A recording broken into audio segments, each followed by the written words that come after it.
I just finished watching the Stranger Things season 5 finale, and there are so many unanswered questions. I can't stop thinking about all these loopholes that were there in the last episode, so here are some of them. If Vecna could exist through all these decades, so why does it mirror Hawkins in that one particular time?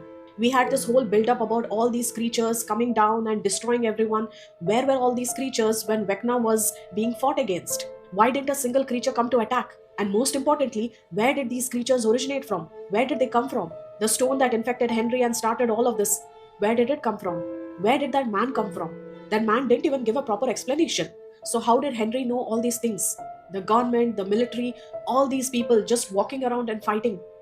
How is it that they were walking around so freely and fighting and shooting without anyone asking questions? No one in Hawkins thought that something weird is happening and that maybe this is like the end of the world?